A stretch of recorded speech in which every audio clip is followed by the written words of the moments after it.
uważam, że właśnie na naszych oczach odbywa się 4. rozbiór Polski. Pytanie brzmi, czy jest to śmierć głodowa, czy jest to może śmierć na skutek zatrutej żywności. Żyjemy w takim napięciu, albo atak, albo ucieczka. Wciąż mogę się mylić i nie mam monopolu na prawdę. Pewnym grupom chodzi o to, żeby tutaj stworzyć na tej planecie chyba jeden wielki psychiatryk. Natomiast ta niezależność jest nam sukcesywnie zabierana. A polski sadownik ledwo przeżył. Tak wygląda wsparcie. Unia Europejska dyktuje w taki sposób warunki, aby polscy rolnicy polegli.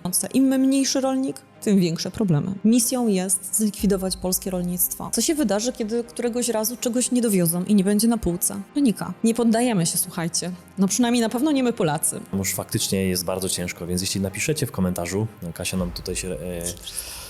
Nie. Więc ja nie widziałem jeszcze Kasi, żeby płakała, więc to jest też dla mnie nowość. Gościem dzisiejszego odcinka jest Katarzyna Szewczyk. Kobieta alchemik. Na co dzień pomaga swoim klientom zamieniać fiducjarne waluty na prawdziwe pieniądze, czyli fizyczne złoto i srebro. Pasjonatka finansów, astrologii i fizyki kwantowej. Już ponad 1500 osób skorzystało z konsultacji w ramach projektu Finansowo Zależni. Zgłosiły się do nas osoby z problemami ze swoim budżetem, ale i te chcące bardziej efektywnie nim zarządzać. Pomogliśmy Wam poukładać swoje finanse, zweryfikować i zadbać o Wasz poziom bezpieczeństwa, zaplanować rezerwę finansową, wdrożyć regularne inwestowanie wolnych środków i rozpocząć pomnażanie swojego majątku. Jeżeli jeszcze się nie zgłosiłeś, zrób to już dziś i wypełnij formularz kontaktowy. Link znajduje się pod nagraniem w opisie. Konsultacje odbywają się online i są bezpłatne. Czekamy na Ciebie. Cześć, z tej strony Grzegorz Kusz, witaj na moim kanale. Dziś moim gościem jest długo wyczekiwana Katarzyna Szewczyk. Dzień dobry. Witaj, Kasiu.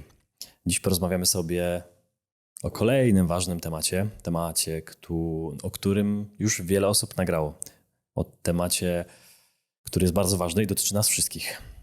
Nie dotyczy inwestycji, nie dotyczy pieniędzy i dotyczy i bogatych, i biednych. Będziemy mówić o żywności, a w zasadzie o kryzysie żywnościowym, który dzisiaj chyba nie odkryjemy jakichś tajemnic wielkich, ale na pewno uszczegółowimy temat. Ty to zrobisz, mam nadzieję, bo się sporo przygotowywałaś do tego tematu. Staram się. Rozmawiałaś z rolnikami, z tego co wiem, z całej Polski. Zbierałaś informacje. Sami ci rolnicy się, z tego co mówiłaś, zgłaszali do ciebie, do nas, do mnie, żeby powiedzieć, jak to wygląda naprawdę. I dzisiaj chcielibyśmy właśnie zebrać te wszystkie informacje tutaj w tym odcinku i pokazać, co tak naprawdę się dzieje albo co się będzie działo, bo ten kryzys, bo ta żywność dotyczy nas wszystkich. Niektórzy, mam wrażenie, znowu przy tym czerwcowym, lipcowym słońcu bardzo się cieszą i trochę dali się uśpić, że wszystko jest super. No i nie patrzą tak naprawdę tam, jak ty to często mówisz, gdzie się dzieją rzeczy. Tak, tam gdzie nie ma świateł reflektorów. Dokładnie tak. Zgadza się. Więc Kasiu, dzisiaj o kryzysie żywnościowym i tak jak sobie rozmawialiśmy tutaj przed chwilką, bardzo dużo już jest o tym nagrane, również na YouTubie. Sporo ciekawych materiałów, ale gwarantuję, że dzisiaj będzie trochę rzeczy, których nie było tam. Tak jak powiedziałeś, Grzegorz, to się wszystko zgadza. Kryzys żywnościowy jest w zasadzie już wszędzie omawiany. Łącznie z tym, że mówią o tym oficjalnie politycy, piszą gazety. No i dzisiaj chciałabym właśnie, żebyśmy się jednej z takich okładek przyjrzeli. To jest okładka czasopisma The Economist. Jest to bardzo znane czasopismo, periodyk, który powiedziałabym, że sięga źródeł informacji z najwyższych szczebli. Natomiast jest to gazeta, która już wielokrotnie pokazywała okładki w taki sposób, że możemy je uznać jako czasopismo profetyczne. Czyli uznajmy, że jest to pewnego rodzaju szklana kula. I chciałam, żebyście teraz dokładnie się przyjrzeli, co widzicie na tej okładce. To jest numer z maja tego roku. Widzimy tutaj kłosy, ale co jest charakterystyczne, spójrzcie, jak wyglądają ziarna. One wyglądają dokładnie jak ludzkie czaszki. Ludzka czaszka raczej, przynajmniej mi, ale myślę, że większości z nas kojarzy się raczej ze śmiercią. Pytanie brzmi, czy jest to śmierć głodowa, czy jest to może śmierć na skutek zatrutej żywności? Tego do końca nie wiemy. To, co możemy wywnioskować, że tak powiem, z innej, dość znanej księgi, to wiemy, że trzecim jeźdźcem apokalipsy zaraz po zarazie i po wojnie jest głód. To prawda. Często mówisz, właśnie odsyłasz do tej apokalipsy, że tych jeźdźców jest trzech jeźdźców apokalipsy. Trzech już wjechało. Trzech już wjechało, tak. I chciałbym się tutaj odnieść właśnie też do tego, że często nasi nawet widzowie, nie tylko nasi, ale na wielu kanałach, gdzie te materiały są nagrywane, to często ludzie się nawet w komentarzach prześcigają w takim strachu i chciałbym dzisiaj, żebyśmy zanim rozpoczniemy, zanim Właśnie sygnał ostrzegawczy sygnał jedzie. ostrzegawczy, dokładnie, to nie wycinamy, zostawiamy, bo to też myślę, że jest istotne, może nieprzypadkowe. I jak ktoś zobaczy nasz materiał, no to niektórzy się budzą, niektórzy się cieszą, że takie informacje docierają i inni się bardzo boją. I tu na pewno ten strach jest. I chciałbym, żebyśmy też na początek, zanim zaczniemy, odnieśli się do bardzo ważnej kwestii, Tak. aby nie karmić się wszystkimi informacjami Dokładnie. dostępnymi w mediach, bo jest wiele kanałów, nie tylko w internecie czy blogów, gdzie po prostu non-stop te negatywne informacje się pojawiają i nic z tego nie wynika. Zgadza się. Ja chciałam właśnie tutaj przed rozmową z Grzegorzem o tym mu wspomnieć, żebyśmy zrobili taki krótki przerywnik, dlatego że to nie dotyczy tylko tego nagrania. Siłą rzeczy nie będziemy mówić o superlatywach, o super informacjach i chciałabym, żeby nasi widzowie zastosowali pewnego rodzaju BHP emocjonalne. Dlatego, że nawet spotykając się z ludźmi, a do mnie przychodzą rzeczywiście świadomi ludzie, to zaczynają już pytać, co dalej? Czy teraz będzie kolejna zaraza, a może głód, a może bomba, a może będzie lądowanie obcych? Także żyjemy w tak ciągłym napięciu, że ludzie są naprawdę zmęczeni. I sami wiecie, znając mnie z poprzednich nagrań, że ja nie mówię tylko o materii. Ja też mówię o tej części naszej energetycznej. I kiedy nasze organizmy są jakby w ciągłym stanie gotowości, no to żyjemy w takim napięciu, albo atak, albo ucieczka. To obniża nasze wibracje, powodując, że ludzie częściej chorują, wpadają w stany depresji. Nie mamy po prostu siły, a w tych czasach siła jest nam bardzo potrzebna, żeby dokonać zmian. Więc moja rekomendacja, ona nie jest łatwa, bo mnie też jest trudno ją zastosować, ale naprawdę z serca wam polecam, żeby odciąć emocje od tego, co słuchamy. Jak to zrobić? Obrazowo mówiąc, polecam, żebyśmy się stali obserwatorem informacji, obserwatorem tej rzeczywistości. Pewnie wiele osób powie, no dobrze, no to pewnie łatwiej mi jest wyłączyć ten program, nie słuchać, albo Kasia, przestań o tym gadać po prostu. No tak. Ale to nie o to chodzi. Słuchajcie, w tych czasach kluczem do zmiany jest świadomość, o której od wielu odcinków mówimy. Świadomość tego, co się wokół nas dzieje i jak wygląda ta rzeczywistość. I to nie chodzi o to, żeby włożyć głowę w piasek, tylko chodzi o to, żeby przestawać zasilać to energetycznie. Nie chodzi o informacje, chodzi o to, jaki ładunek energetyczny tej informacji dasz. Dlatego ja sobie tak wyobraziłam porównanie do tego, że jestem powiedzmy inżynierem, tak? Zakładam biały kask i wchodzę na budowę. I zaczynam rekonesans tego, co zostało wykonane. Jakie budynki zburzone, co zostało zbudowane i zaglądam na plany wiadomo kogo, bo mamy tutaj na myśli Światowe Forum Ekonomiczne, ale nie karmię tego, bo wiemy o tym, że wszechświat działa tak, że to, co zasilamy energetycznie, temu dajemy jeszcze większy power, większe życie. A nie chcemy zasilać ani głodu, ani smutku, ani śmierci. Więc stańmy się tymi świadomymi obserwatorami, czyli bądźmy przytomni, ale nie angażujmy się w to emocjonalnie. Ja wiem, że to jest trudne. Będąc świadomym obserwatorem, mamy szansę na to, aby stać się w następnej kolejności świadomym kreatorem. Któż to taki ten świadomy obserwator, tak? W moim przekonaniu jest to ktoś, kto nie wpada w takie skrajne stany emocjonalne. To znaczy, to nie chodzi o to, że my nie mamy tych stanów, tak? Złość, nienawiść, czy rozpacz, poczucie beznadziei. Tylko chodzi o to, że my się w tych stanach nie zatrzymujemy na długo. Świadomy obserwator to dla mnie też ktoś, kim staram się być, ale ktoś, kto obserwuje tą rzeczywistość z różnych płaszczyzn. Czyli nie ma tych przysłowiowych klapek na oczach. Jednocześnie potrafi później z tych puzli rozrzuconych dokonać syntezy, czyli złożyć jakiś całościowy obraz, ale cały czas mając z tyłu głowy to, że wciąż mogę się mylić i nie mam monopolu na prawdę. Dlatego przyjmuję też z różnych stron informacje.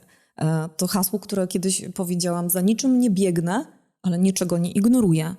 No i w końcu świadomy obserwator to dla mnie również ktoś, kto nieustająco dąży do poznania prawdy i każdą zmianę zaczyna w sobie.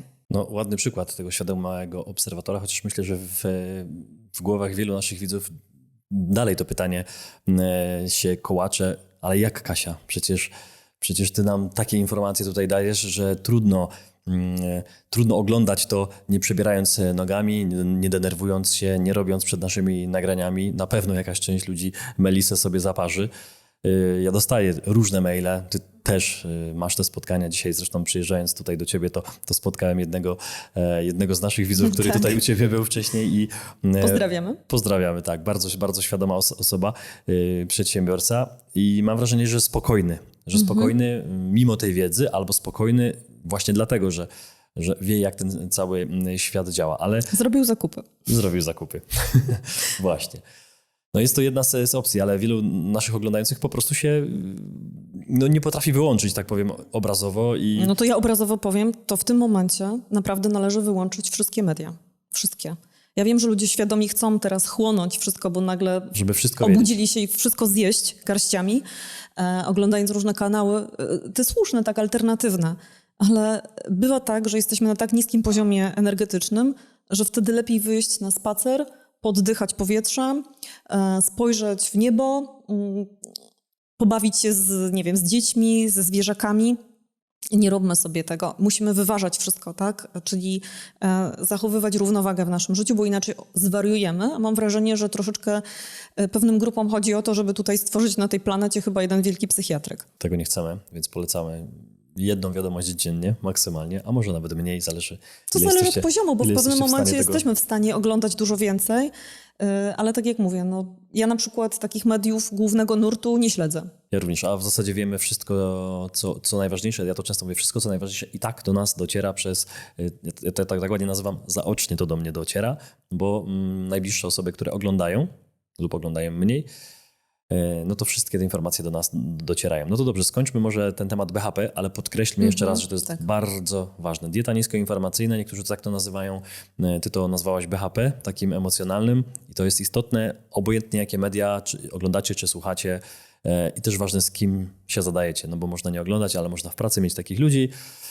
No i też oni różne informacje nam przekazują. No to dobrze, Kasiu. Chciałbym na pewno tutaj, przechodząc powolutku do naszego dzisiaj tematu, przypomnieć i wspomnieć jeszcze raz, że przygotowując się dzisiaj do tego nagrania, rozmawiałaś z rolnikami, że to nie są informacje, które ty gdzieś przeczytałaś na jakimś forum, że ktoś gdzieś napisał, że tobie się tak wydaje, bo gdzieś usłyszałaś, tylko to są spotkania z może nawet kilkunastoma, jak dobrze pamiętam, osobami, rolnikami, właścicielami gospodarstw z całej bardzo Polski. różnymi. Bardzo jestem wam wdzięczna naprawdę, że poświęciliście tak wiele czasu, mając tak wiele obowiązków, w szczególności teraz, w tym sezonie, tak? Bo mamy w zasadzie chyba najbardziej intensywny czas pracy dla rolników.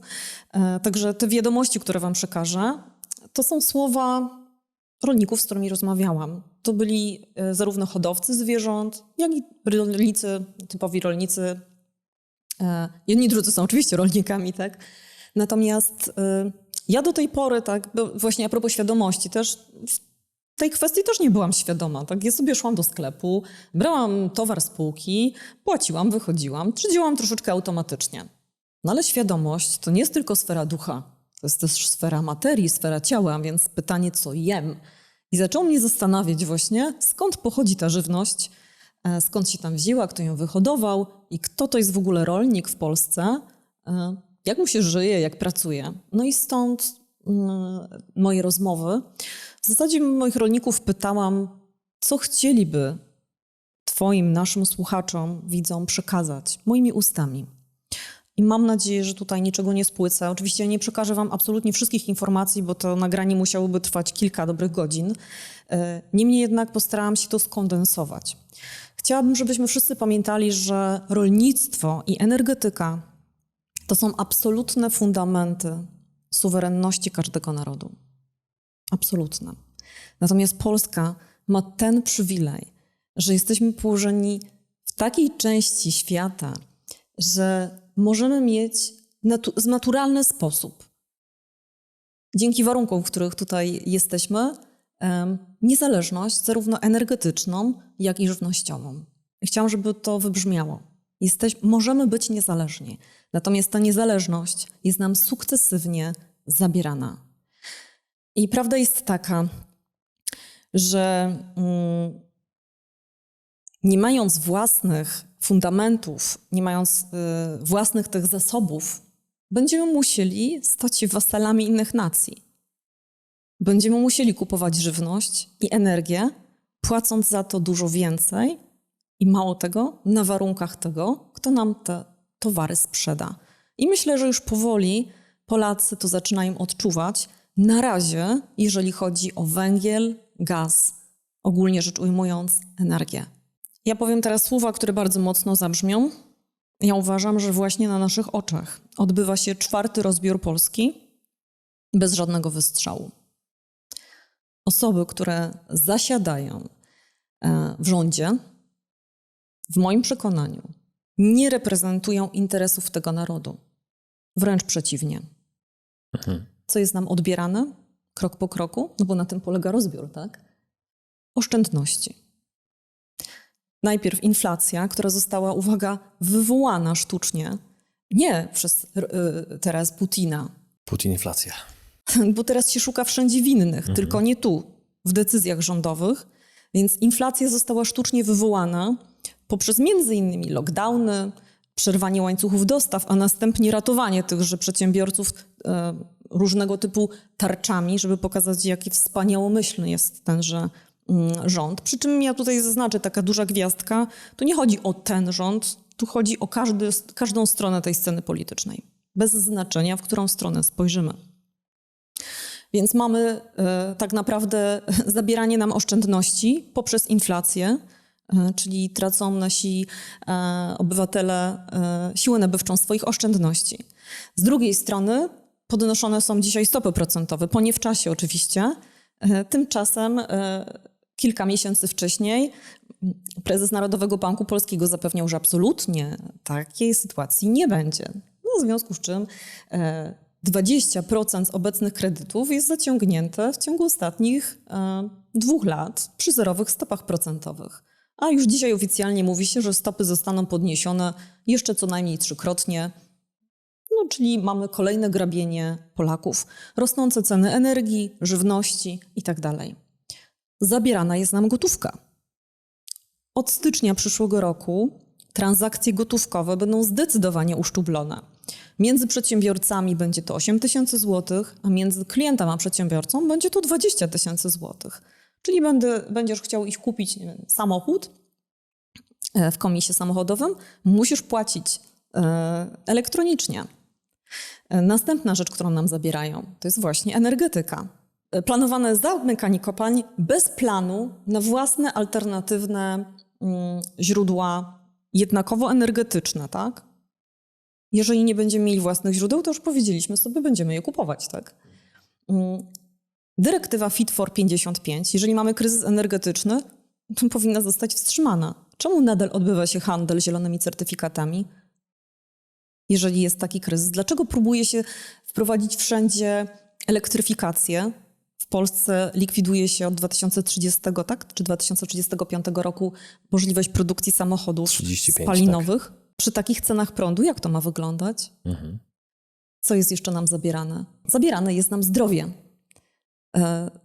200 000 Polaków nie żyje, dlatego że tak działa nasza służba zdrowia? Nie, tak działa właśnie polityka, tak? Tak działa administracja. Lekarze, którzy mówią o profilaktyce, którzy mówią o tym, jak rzeczywiście działają wirusy, no to są uciszani, tak? Dzisiaj się słyszy, że jeżeli chodzi o zdrowie, to tylu Polaków umarło, bo źle nosili maseczki, nie stosowali profilaktyki. A ja znam osoby, które chcą stosować profilaktykę, tak? Zapisały się do nas sanatorium, mając 70 lat, czas oczekiwania 15 lat. Szkolnictwo, edukacja.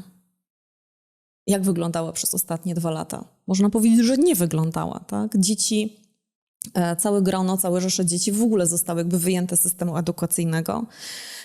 Natomiast dzięki zdalnemu nauczaniu wiele dzieci, bo słuchałam jadąc samochodem, jak wyglądało zakończenie roku, 1/4 dzieci korzystała z korepetycji, bo inaczej nie ukończyłaby klas.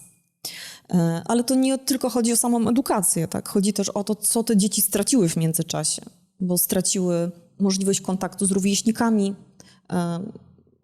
Odsetek dzieci, które na dzień dzisiejszy są leczone psychiatrycznie, mają depresję, są po próbach samobójczych, wystrzelił w górę krzywą wykładniczą. Jeżeli chodzi o przedsiębiorczość, czy nie jest to również rozbiór na Polakach? Jak wygląda przedsiębiorczość w tym kraju? Jak wygląda otoczenie rynkowe dla przedsiębiorców? Nie ma otoczenia rynkowego. Są tylko utrudnienia, tak? Nowy Ład z poprawkami do Nowego Ładu, gdzie tak zwani posłowie głosowali nad ustawami mającymi 300-700 stron. Jestem ciekawa, gdyby teraz wezwać jednego czy drugiego i przepytać, co zostało przez nich przegłosowane. Czy w ogóle czytali chociaż kilka stron tej ustawy. Ja serdecznie polecam wywiady z panem Romanem Kluską, który jest wybitnym przedsiębiorcą, który niesamowitym człowiekiem. Opowiada o tym, jak wygląda rzeczywiście ta strona przedsiębiorczości, jako że sam jest przedsiębiorcą.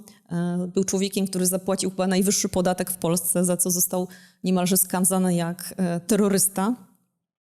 I pięknie opowiada, jak to dzisiaj wygląda, jak te przepisy utrudniają życie, że nie ma tak naprawdę u nas otoczenia dla przedsiębiorcy przyjaznego. Stąd też nie ma się co dziwić, że każdy Polak, który wyjeżdża za granicę, ma trochę tej ikry, a Polacy ją mają, mają przedsiębiorczość, mają taką smykałkę, to osiągają sukcesy poza granicami. Tak? To prawda.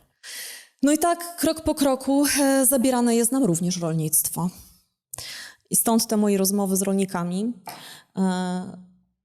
które niestety wyglądają bardzo smutno. No właśnie, bo mówisz o tych rolnikach i mówisz o tym nawet głodzie, tam się pojawia informacja, tak? No bo kryzys żywnościowy, ktoś by mógł pomyśleć, a co to takiego?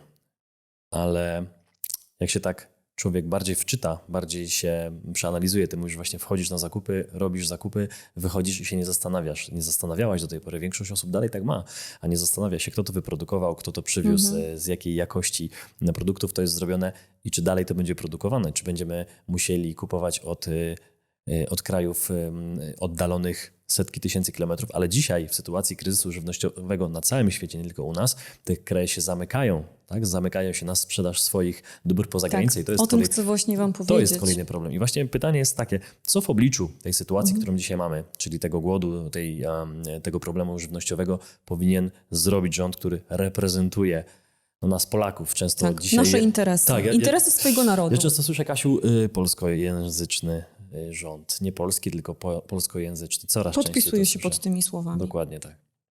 I jakie ten rząd powinien w ogóle jest słowo. Ja mam wrażenie, że wiele rzeczy powinno być robionych, a nie jest. Słyszałem ostatnio rozmowę naszego premiera, który powiedział, że mamy super elastycznych przedsiębiorców, kreatywnych i oni sobie poradzą. I tam miałem wrażenie, że co byśmy wam nie dowalili, to oni sobie poradzą. To wy sobie poradzicie, a my wam będziemy dorzucać kolejne cegły do plecaka i przygotujcie się na jesień. Jesienią wracamy. Kasiu, może zanim jeszcze odpowiesz mi na to pytanie, które zadałem przed chwilką, czyli właśnie co ten rząd powinien zrobić, jak powinien działać, skoro takie rzeczy się zbliżają. Jedna rzecz, która mi się przypomniała, bo nie chciałem ci przerywać w kontekście tego rozbioru, tych mocnych słów, rozbioru Polski kolejnego. Przypomniało mi się, i to wszyscy, którzy oglądają, śledzą to, co się dzieje, nawet nie oglądając mediów, bo nie oglądam, a wiem. Pamiętamy sytuację z obronnością naszego kraju w sytuacji od 4 miesięcy, którą mamy na wschodzie. No i czy tu nie możemy powiedzieć, że to również jest kolejny element rozbrajania? Ja mam wrażenie, że nie tylko nas, ale mówimy o Polsce, nagrywamy w Polsce, bo mam wrażenie, że kolejnych krajów, które są obok nas, że przecież tak słabo te kraje były chronione, ale co chcę powiedzieć, że nasza broń poszła i myśmy się praktycznie bardzo rozbroili, mając obiecane, że coś dostaniemy, ale nie wiadomo kiedy, nie wiadomo od kogo. I dzisiaj I jeszcze będziemy za to musieli zapłacić. jeszcze będziemy musieli zapłacić. My oddajemy. Znaczy my oczywiście, bo Tak, rząd bardzo chętnie zakontraktuje tylko naszymi pieniędzmi. No i właśnie, jest jakby taka obiecanka tego, że my otrzymamy w zamian tego, co pomogliśmy Ukrainie, tym naszym sprzętem wojskowym, no ale na ten moment, kiedy nasz sprzęt w dużych ilościach pojechał na wschód, nie mamy tego. No jak my jako Polacy mamy czuć się bezpieczni, skoro bardzo duża część tego sprzętu pojechała na wschód. Więc to mi się przypomniało, chciałem po prostu to jako Tak, taki... ale to jest już taka dodatkowa cegiełka, dodatkowy puzzle do tej układanki, Tak. gdzie mówię, ja stawiam tezę, że to jest 4. rozbiór Polski. Natomiast wracając do twojego pytania, tak? No jeżeli ten rząd jest praktycznie polski, reprezentuje interesy narodu, a mówimy na początku, że o głodzie mówi się już oficjalnie, o kryzysie żywnościowym, no to po pierwsze, w moim przekonaniu, rząd powinien wesprzeć polskich rolników, polskich hodowców, polskich sadowników. Ja tu będę dawała pewne przykłady. To jest akurat zamierzchły przykład, bo z 2014 roku, ale dobrze, żeby Polacy wiedzieli, jak wyglądają pewne działania. W 2014 roku zostało również nałożone embargo i polscy sadownicy nie mogli eksportować jabłek do Rosji. No jak wiemy, jabłka to jest taki towar, który długo nie przetrwa, tak? Tym bardziej, że jeżeli nie jest przetworzony. No i te jabłka traciły już cenę, tak? Powiedzmy była 1/3 ceny i wtedy do polskich sadowników zgłosiły się firmy za naszej zachodniej granicy. No i radośnie wykupiły te jabłka za 1/3 ceny, po czym, nawet nie próbując ich samemu przewieźć, zlecili polskim sadownikom transport tych jabłek do Rosji. I któż był zadowolony? Rosja wykupiła jabłka, niemiecki przedsiębiorca kupił za bezcen, a polski sadownik ledwo przeżył. Tak wygląda wsparcie.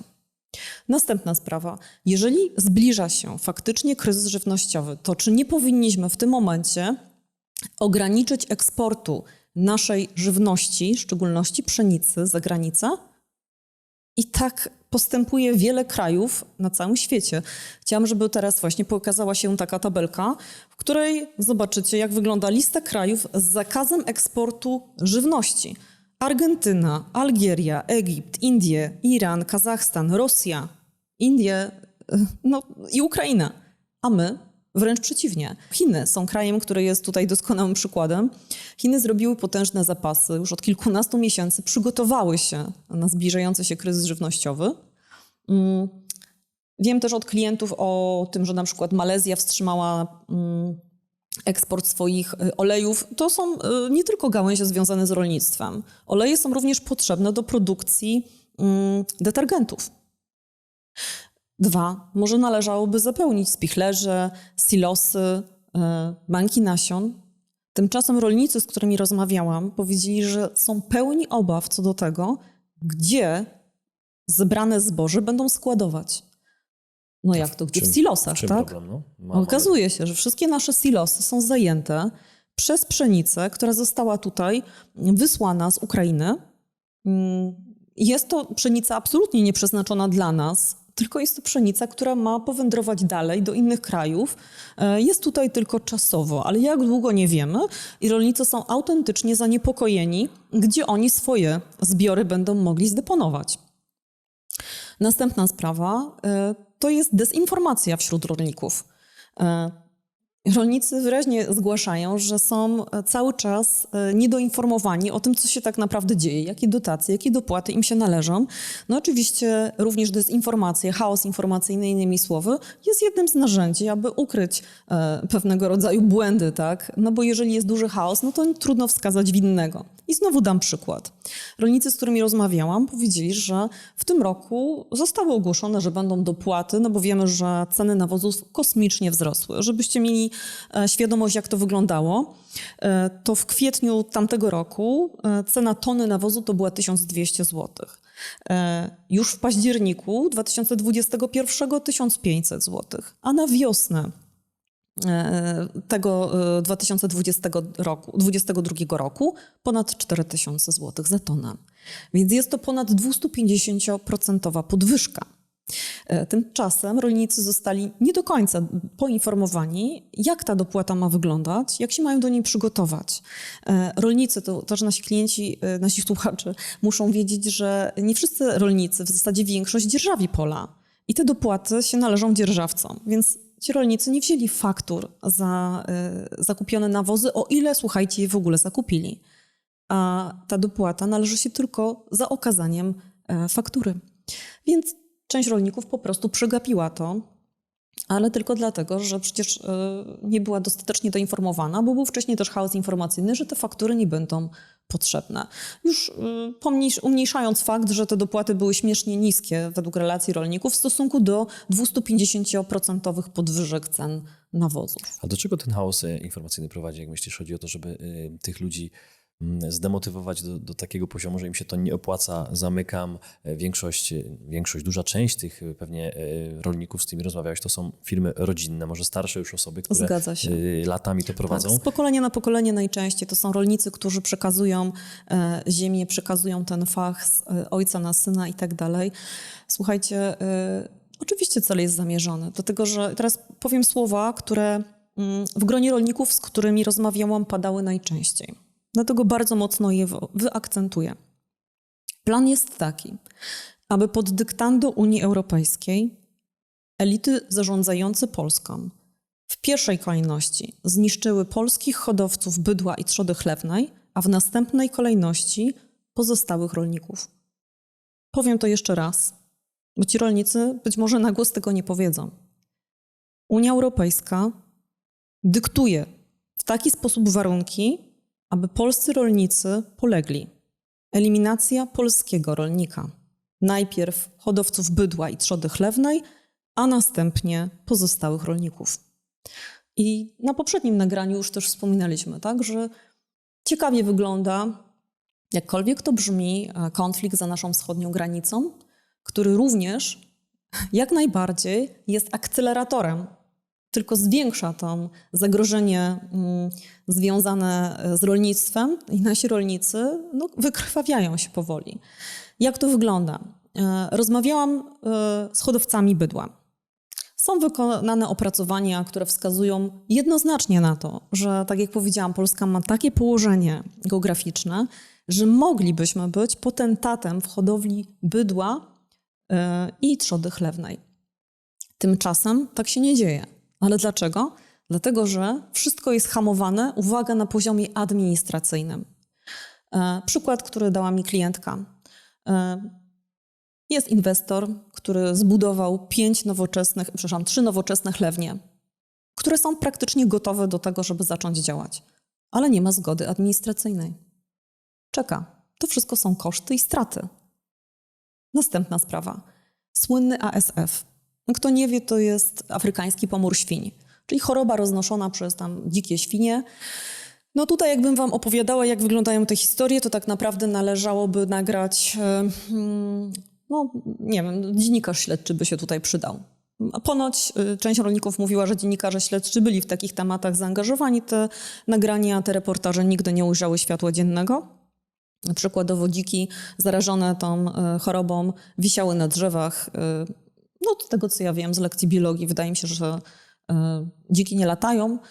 W każdym bądź razie tutaj też użyję słów, które usłyszałam od rolników, które być może przez ich gardło nie przejdą. Mają oni wszelkie podejrzenia, że powiedziałabym mapy z czerwonymi plamami, gdzie tworzone są te strefy zagrożenia ASF, są malowane przez urzędników według uznania albo według pewnych rekomendacji. Skąd takie podejrzenia? Mianowicie takie, że te czerwone plamy najczęściej omijają bardzo duże takie chlewnie, które nie są polskie, które produkują, bo tak to przepraszam, że trzeba nazwać prosiaki, dlatego że taki hodowca nie hoduje takiej świnki od momentu urodzenia, tylko dostaje prosiaczka, obrazowo mówiąc dostaje woreczek z jedzeniem, z antybiotykami i ma go odchować, następnie prosiaczek zjeżdża, tak? Czyli tutaj się tą brudną robotę wykonuje. I takie miejsca ten ASF jakimś cudem omija. Inna sprawa jest taka, że z wypowiedzi właśnie tej osoby, z którą rozmawiałam, wynikało, że w Polsce jakby nie zażegnuje się problemu, tylko się jakby objawy utylizuje, tak? No i właśnie utylizuje to jest dobre słowo, dlatego że niestety ci rolnicy kończą w ten sposób, ci hodowcy, że ich stada są utylizowane. I znowu przykład jednego z rolników, który został właśnie naznaczony taką czerwoną plamą, przez jego chlewnię przebiegało ASF, w związku z czym jego stado zostało wybite i poniósł stratę 4 milionów złotych. Przy czym ja zaznaczam, że to o tym powiem trochę później, tak? Rolnicy są w sporej części zadłużeni. Oczywiście jakieś tam odszkodowanie dostał, ale niewspółmierne do poniesionych strat. No i pytanie brzmi, jak ma teraz to wszystko odbudować? No i tak jak powiedziałam, łatwiej wybić stada niż zapobiegać. Też od osoby, z którą rozmawiałam, wiem, że w innych krajach wygląda to zupełnie inaczej. Przykładowo chlewnie są tak sterylne, że do chlewni wchodzi, czyli do chlewika wchodzą tylko 2 wyznaczone osoby przez śluzy. Więc jakby ten poziom zakażenia, poziom prawdopodobieństwa zakażeniem tą chorobą jest dużo niższy. No ale w Polsce lepiej wybić stado i jeszcze w czasach świetności mieliśmy 20-milionowe pogłowie świnek.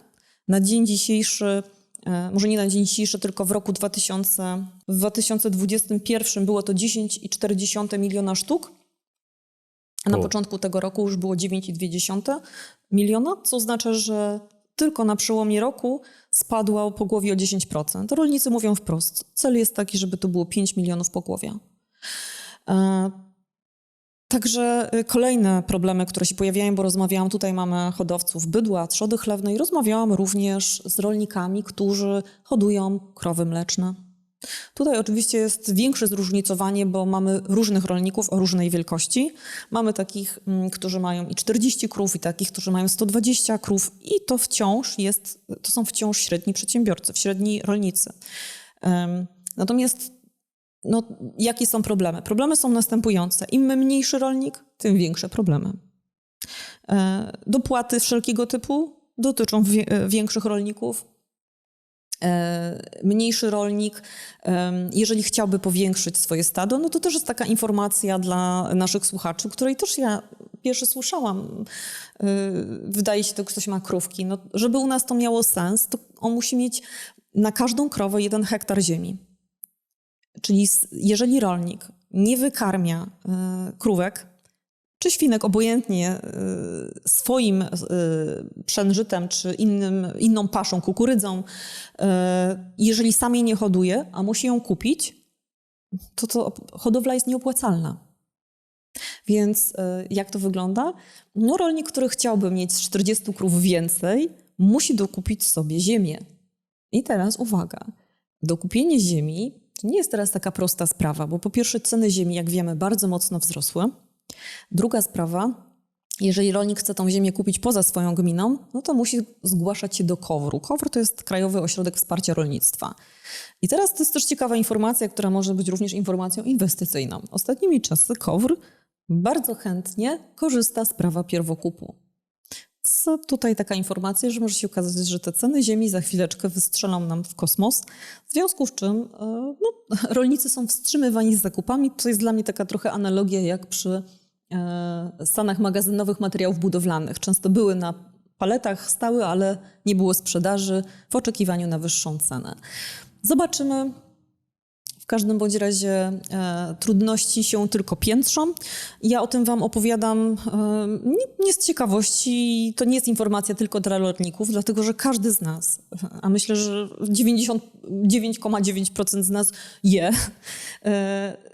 to żywność stanowi dość spory udział w naszym budżecie domowym.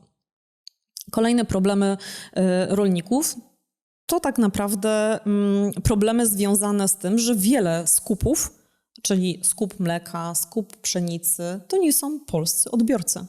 To są już koncerny, które są wykupione przez obce nacje. Więc im nie zależy na tym, żeby te ceny były wyższe. Następna sprawa. No rolnicy również opierają się nie tylko na cenach nawozów, ale również na cenach paliwa, cenach węgla. No i tutaj się zaczyna wielki problem, bo jak wiemy, że ceny węgla wzrosły też kilkaset procent. No i oczywiście mamy taką informację, że znowu bardzo medialną, że mamy przez internet można w Polskiej Grupie Górniczej zamawiać tani węgiel. No i pytam. Informacja jest, ale... Informacja jest, pytam rolników, jak to wygląda. Nie każdy rolnik mieszka na Śląsku i może pod kopalnię podjechać. Otóż wygląda to tak, że oczywiście trzeba się tam zarejestrować, trzeba w pierwszej kolejności zgłosić, jaki się ma kocioł, tak, czym się pali, czyli doskonała baza danych, po czym próbując kupić, zawsze magazyn jest pusty.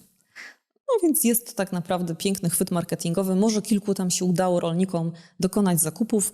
No cała reszta, no raczej nie ma czasu, żeby cały dzień klikać w internecie i czekać w kolejce, tylko trzeba iść do pracy. Także chwyt marketingowy.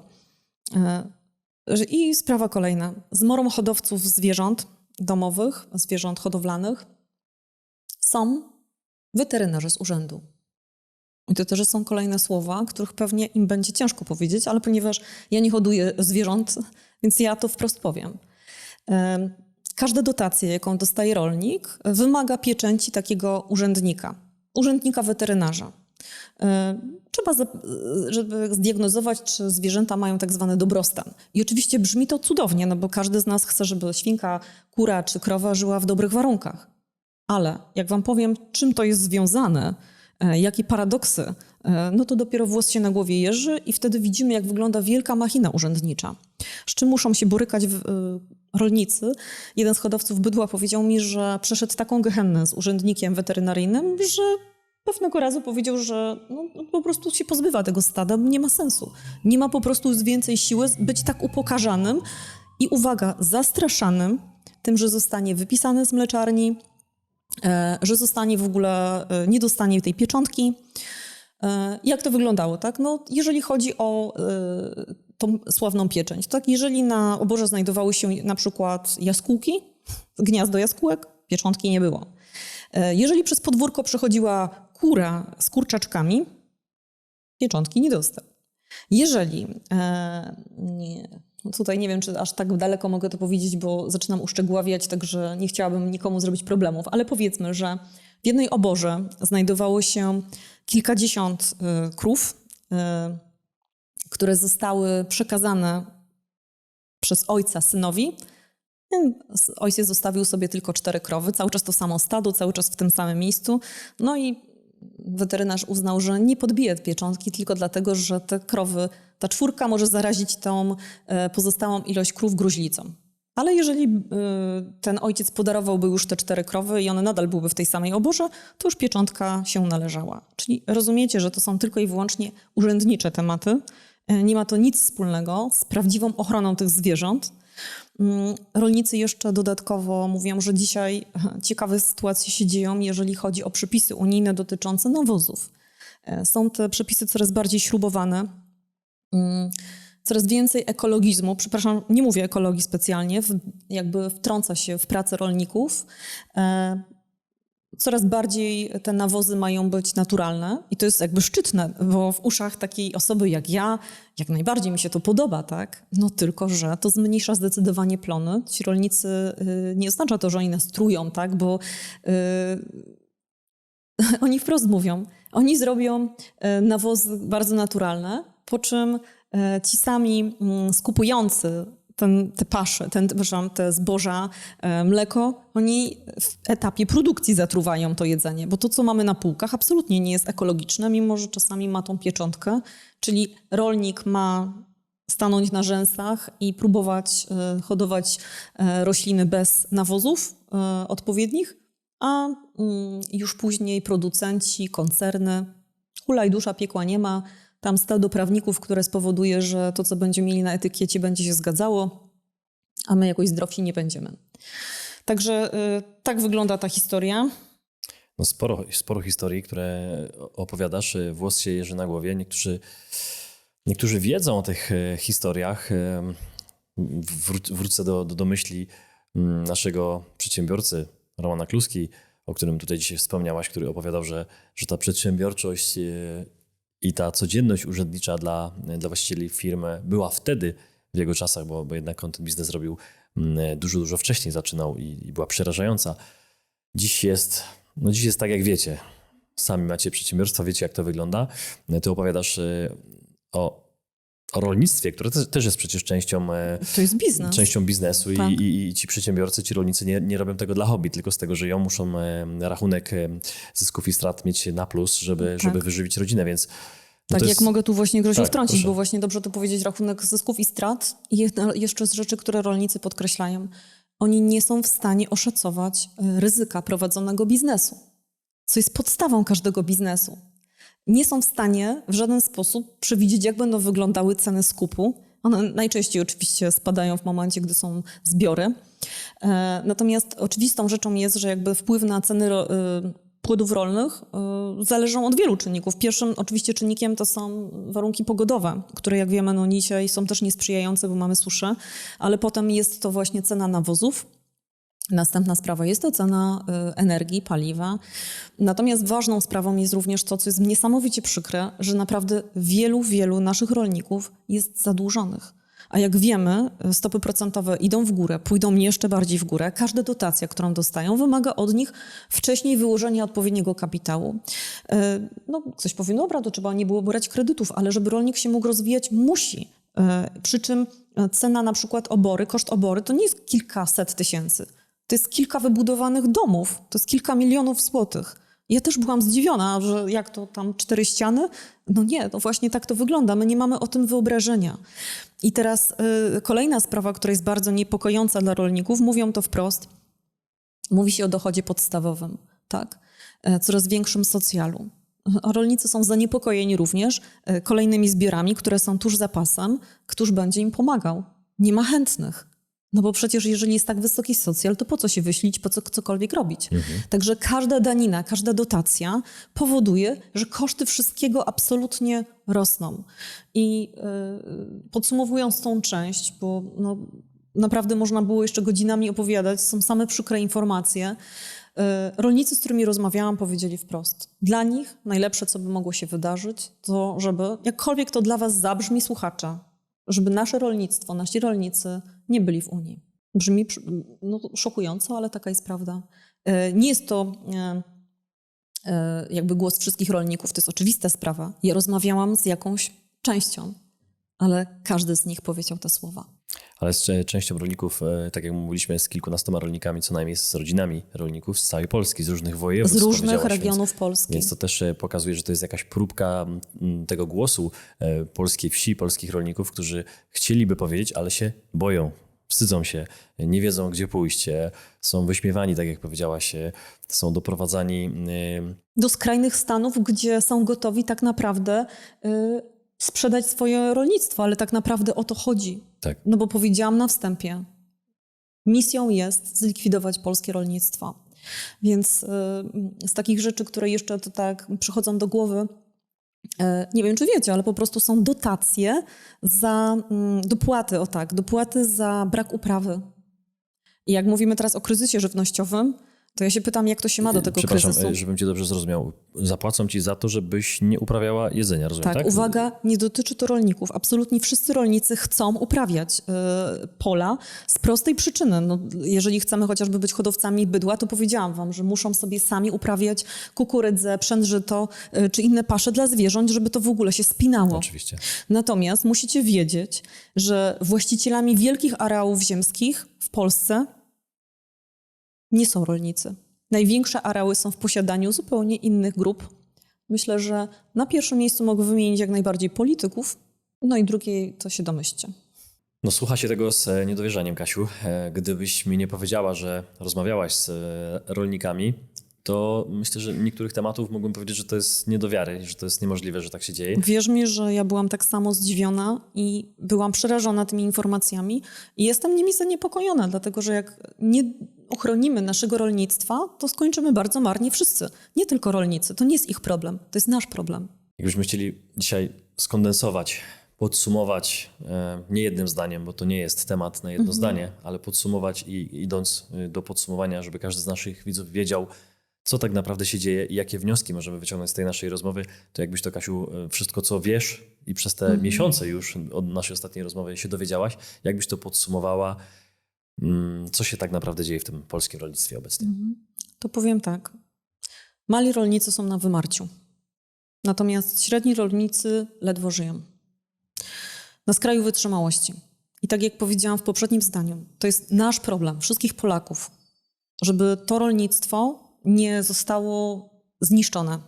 Żeby czwarty rozbiór nie dotyczył naszego rolnictwa.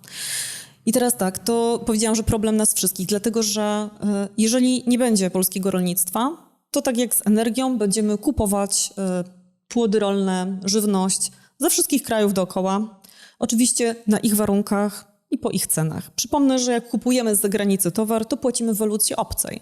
A w momencie, gdy nasza waluta, nasza złotówka ledwo zipie, to oznacza to, że te towary będą jeszcze droższe na skutek różnicy kursowej.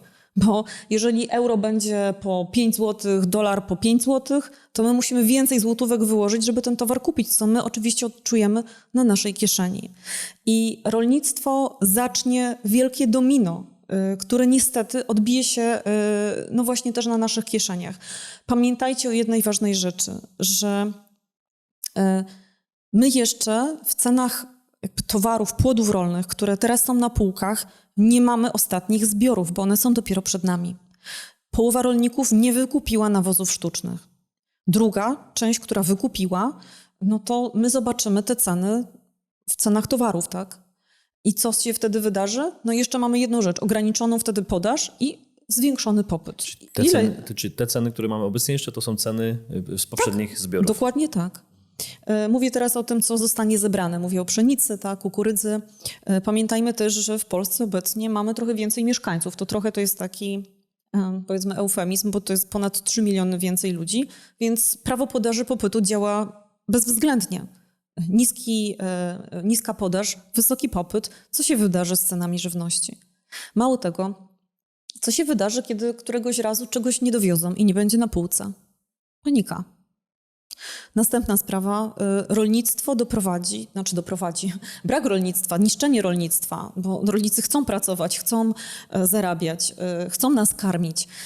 Doprowadzi również nasze budżety domowe do oskalpowania, tak? Bo jeżeli przyjmiemy, że budżet domowy nie jest z gumy, tak? Już wiemy dzisiaj, że tylko wypłaty nie podążają już za inflacją, no to tak, z jednej strony ten budżet jest nadgryzany przez rosnące ceny żywności. Im ktoś jest mniej uposażony, tym większy jest udział wydatków na żywność w jego budżecie domowym. To jest naturalne. I biedniejsze rodziny, mniej uposażone, wydają nawet 50% swoich środków na żywność. Co będzie, jak zaczną wydawać 55-60%? A z drugiej strony ten budżet domowy jest nadgryzany przez rosnące koszty kredytów. No bo rosnące stopy procentowe, prognoza na to, że one jeszcze wzrosną, powodują, że ta ilość pieniędzy, która zostanie w budżecie na dodatkowe wydatki, jest praktycznie minimalna. Co to oznacza dla innych gałęzi przemysłu i gospodarki i usług? Że każdy Polak będzie 10 razy oglądał każdą złotówkę, zanim pójdzie do sklepu, zanim pójdzie do restauracji, zanim pójdzie do fryzjera. To oznacza również bezrobocie, dlatego że wielu przedsiębiorców po prostu nie udźwignie tego.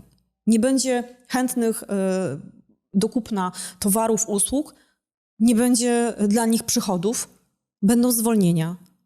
I pętla się zaczyna zamykać, tak? Problemy zaczynają eskalować. Idziemy w stronę stagflacji, czyli sytuacji, w której będziemy mieli flautę gospodarczą, czyli brak wzrostu gospodarczego, ale niestety na to nałożoną inflację. Widzimy już powoli, że budowlanka hamuje, a za nią kolejne gałęzie. A zaczyna się od rolnictwa, dlatego że i od wzrostu stóp procentowych, bo to są podstawowe nasze potrzeby. Nikt nie pójdzie najpierw do fryzjera i nie kupi kolejnego samochodu, jak nie ma pieniędzy, żeby wyżywić rodzinę albo zapłacić za miejsce, gdzie mieszka. Czyli za kredyt, umówmy się. Także jest to bardzo niepokojące i według mnie żywność stanie się kolejnym narzędziem kontroli.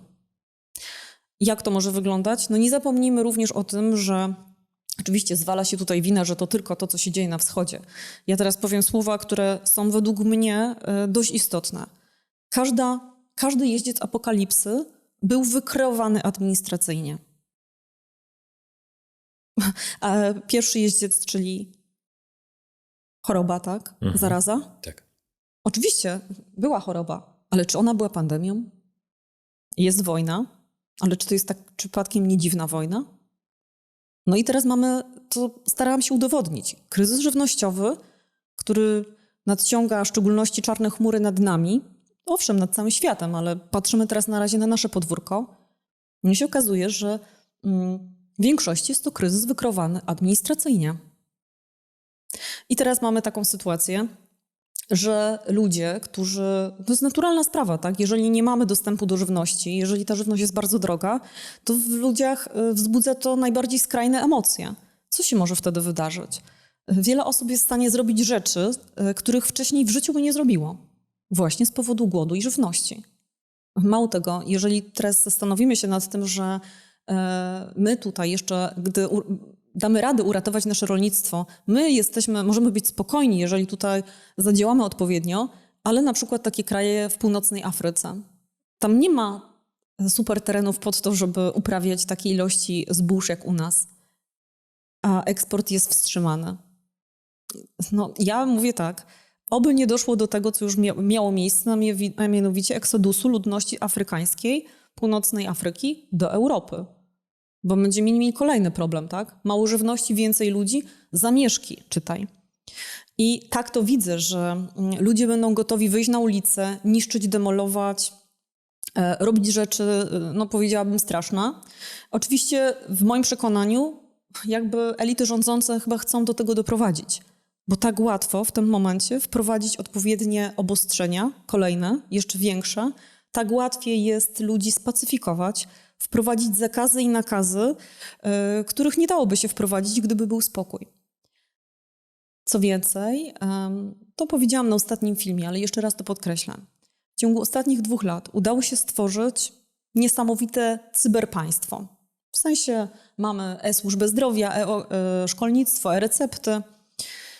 No i cóż, kiedy nie ma żywności, to trzeba ją reglamentować, czyli trzeba ją dawkować. A jeżeli będziemy dawkować żywność, no to musimy wiedzieć, czy pan Kowalski już przynajmniej 3. raz nie stoi w tej kolejce. I jak to zrobić? No, jak mamy e-państwo, no to trzeba teraz do tego e-państwa zrobić dostęp przez na przykład tożsamość cyfrową. I teraz, żeby dostać żywność, musisz się wpiąć do tego, powiedzmy, e-spichlerza.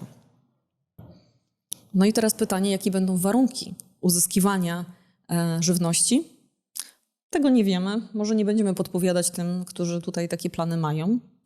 Nie zmienia to faktu, że, podkreślam, nic, co tutaj się dzieje, nie dzieje się w sposób naturalny. Dzieje się w sposób administrowany, planowany, ale wciąż, absolutnie wciąż, my jesteśmy w stanie to zmienić. Dlatego na końcu zawsze, jak ja to robię, tak, to nie poddajemy się, słuchajcie. No przynajmniej na pewno nie my Polacy. Jak ja to mówię, DNA nie da się wydłubać. Łącznie z tym, przeżyliśmy wygumowanie nas z map Europy. 3 rozbiory. 4. nie damy się. Co ważne, na pewno od tego momentu, kiedy rozmawiałam z rolnikami, idąc do sklepu, chcę robić zakupy bardziej świadomie. Kupować produkty od polskich rolników. Nie zagraniczne, tylko właśnie w ten sposób ich wspierać. Być może znaleźć w okolicach również rolników, którzy to są wtedy mali rolnicy, to musicie wiedzieć. Od średniego, dużego rolnika no ciężko jest kupić bezpośrednio żywność, no bo co z tego, że kupię pszenicę? Nie każdy ma młyn w swoim mieście. Więc to jest mój numer 1, tak, na dzień dzisiejszy. Mały kroczek, ale już krok, który coś zmieni. No i na pewno wielka wdzięczność dla tych ludzi za pasję, za to, że poświęcają naprawdę sporo czasu. To nie jest tak, że ja sobie powiem, że od jutra wyjeżdżam na wakacje i nie będzie mnie 2 tygodnie. Oni nie mają takich urlopów, tak? Bo natura nie ma urlopu. I teraz jest ten najgorętszy okres, kiedy wiemy, tu 37 stopni na dworze, a ci ludzie idą w pole i pracują. Także no wielka wdzięczność dla każdego rolnika, polskiego rolnika. I jestem przekonana, że obudzimy się i zauważymy, co się naprawdę dzieje, że wszystkie problemy, które do tej pory się pojawiły, są sztucznymi problemami i jesteśmy w stanie z nich wyjść sami. No powiedziałaś przed chwilą, że to są małe kroki i że na razie możemy tyle zrobić i że to DNA takiej przedsiębiorczości, takiej waleczności w polskich sercach i krwi płynie i tego się nie da wymazać i to jest najważniejsze. Ale Kasiu, ja ci przypominam, że filmy z tobą obejrzały setki tysięcy, a ten rekordowy film już ponad 1,5 miliona, więc to już nie są małe liczby, to są potężne liczby, więc nawet te małe działanie, czyli świadomość zakupowa codzienna, bo przecież codziennie jesteśmy w sklepie, albo raz w tygodniu kupujemy tak dużo, żeby na ten cały tydzień nam starczyło i każdy to robi, każdy musi, bo tak jesteśmy skonstruowani. Nawet jeśli nie lubimy jednego sklepu, to idziemy do drugiego lub właśnie kupujemy u pani jakiejś zaprzyjaźnionej, więc gdzieś te pieniądze swoje wydajemy. I Tak. tu powiedziałaś, że właśnie te małe działanie razy, te kilkaset tysięcy, które tu się znowu pojawi, bo to jest szalenie ważny temat, to będzie kilkaset tysięcy świadomych Polaków, którzy pójdą z tymi swoimi pieniędzmi. Być może właśnie do tych małych i najmniejszych rolników. Tak, dlatego też jakby taki apel chyba do ludzi bardziej zamożnych, bo jak powiedziałam, że ten budżet domowy jest bardzo kurczony, to wiele osób ma wyliczone te pieniądze i wtedy niestety idzie do sklepów wielkopowierzchniowych, czy stety, czy niestety, bo są do tego zmuszeni. Tak. Budżetem własnym. Dokładnie, tak? to prawda. A ludzie, którzy mają większy kapitał, są w stanie kupować też u rolników. Dzięki temu są w stanie ich wesprzeć i dzięki temu jesteśmy w stanie potem pomóc tym, którzy dzisiaj nie są gotowi na to, żeby robić zakupy bezpośrednio u rolnika. To prawda, to jest ważny temat. Myślę, że miejscem, gdzie my możemy pomóc, teraz mi to wpadło do głowy i widziałem kiedyś nagrania, gdzie ludzie sobie pomagali właśnie w komentarzach. I sekcja komentarzy jest dla was. Wy możecie nam napisać, że ten film był dla was wartościowy, ale to nie pomoże tym rolnikom. Ja chciałbym, żebyście, bo wy to najlepiej wiecie, gdzie, w jakiej okolicy, w jakim mieście, raczej w jakiej miejscowości małej jest rolnik, który potrzebuje pomocy, bo wy widzicie, że tam już faktycznie jest bardzo ciężko. Więc jeśli napiszecie w komentarzu, Kasia nam tutaj się... Nie. Więc napiszcie w komentarzu, który z rolników z waszej miejscowości potrzebuje takiej pomocy, a nuż oglądającym ten film będzie kolega, sąsiad, który to ogląda i on nie wie o tym rolniku, który potrzebuje tej pomocy i to będzie osoba, która może sobie w budżecie pozwolić na to, żeby pójść do tego rolnika, a niekoniecznie do tego sklepu, gdzie jest wszystko najtańsze. I myślę, że tutaj możemy taki apel dać. Kasiu, chciałem zadać pytanie właśnie, co my możemy zrobić. Ty już odpowiedziałaś, więc na zakończenie, zapraszając was do komentarzy, żebyście tam pomagali, łączyli się w województwach, szukali tych ludzi, którym możemy pomóc. Jeszcze Kasia na koniec pytanie, co my mamy tutaj na stole? Ale ja się chyba tak bardziej wzruszyłam. Tak, bo... Kasia tutaj na pewno się wzruszyła, bo Dlatego, że ja z tymi ludźmi rozmawiałam. Tak, ty mówisz o tych rolnikach, z którymi się widziałaś i te emocje są zrozumiałe. Dobra, przyniosłam też książki, jak zwykle, jak ja to robię. Nie będziemy mówić o tutaj wszystkich książkach. Ja oczywiście każdemu, kto sobie tego będzie życzył, wyślę tytuły tych książek i jak sami wiecie z poprzednich nagrań, ja nie tylko operuję w materii, ale przede wszystkim w tej warstwie też duchowej, tej świadomościowej, bo tylko idąc z dwóch stron, czyli od strony materii i od strony duchowości, od strony świadomości, jesteśmy w stanie coś zmienić. Bo jeżeli będziemy robić w kółko to samo, to będziemy pogłębiać definicję głupca, który cały czas robi to samo, oczekuje innych rezultatów. Więc ja przyniosłam Malforda, przyniosłam Watlesa, przyniosłam Grega Bradena. Każda książką, którą dorwiecie tego autora, jest warta przeczytania. Wzięłam ze sobą książkę, której osobiście też jeszcze nie czytałam, ale zaryzykuję powiedzenie o niej, kilku słów, dlatego że to są osoby, które ja znam, które pracowały nad tą książką. I co więcej mogę o niej powiedzieć? Że ona może niedługo zniknąć z księgarni, w sensie takim, że zostanie wycofana. Dlatego jeżeli chcecie, to czytajcie ją razem ze mną i być może na następnym nagraniu będziemy o niej mówić i wtedy będziecie mieli jakby większy pogląd, no bo ja postaram się ją skomentować, opowiedzieć, co w niej przeczytałam. Sam tytuł jest dość znaczący, Rockefeller, totalna kontrola.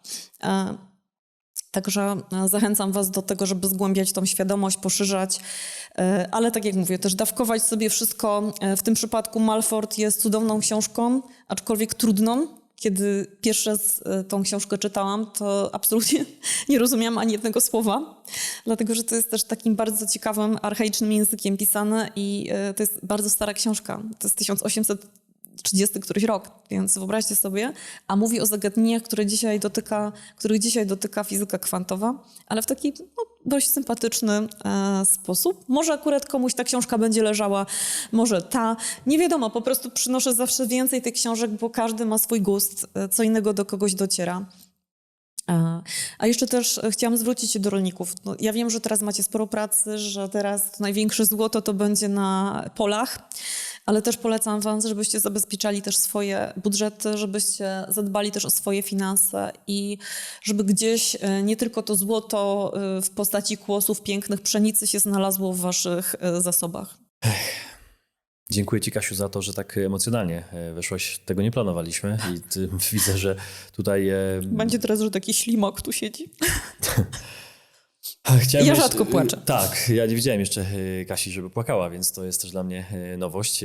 Jeszcze wrócę do tych książek, bo powiedziałaś, że faktycznie to są książki, które mogą zniknąć. To nawet nie chodzi o to, że po prostu po poleceniu Kasi, Nie. co często się dzieje, wyprzedawane są stany magazynowe, Tak, ale pewne... Ja mówię o cenzurze. Tak, pewne książki już nie będą drukowane i to jest też jakaś inwestycja w wiedzę, w świadomość, że możemy to zrobić, bo niektórych książek już po prostu nie ma, a mówiliśmy o nich kilka lat temu. Z tym złotem się zgodzę i myślę, że tutaj możemy, Kasiu, zakończyć, bo widzę, że jesteś na włosku i potrzebujesz Tak, chwilę przerwy. oddechu. Tak, oddechu. Dziękuję, Kasiu, bardzo. Dziękuję, znowu to ja dziękuję. w I jeszcze imieniu- raz dziękuję wszystkim naszym słuchaczom. Dziękuję tym, którzy pójdą do sklepu szukać polskich produktów, rolnikom. Wielka wdzięczność dla wszystkich. Tak, dziękujemy rolnikom, którzy zgodzili się powiedzieć te wszystkie trudne historie z własnego podwórka i wam oglądającym prześlijcie to dalej potrzebującym i szukajcie, wydawajcie świadomie u polskich ciężko pracujących rolników. To jest bardzo ważne. Dzięki. Do zobaczenia.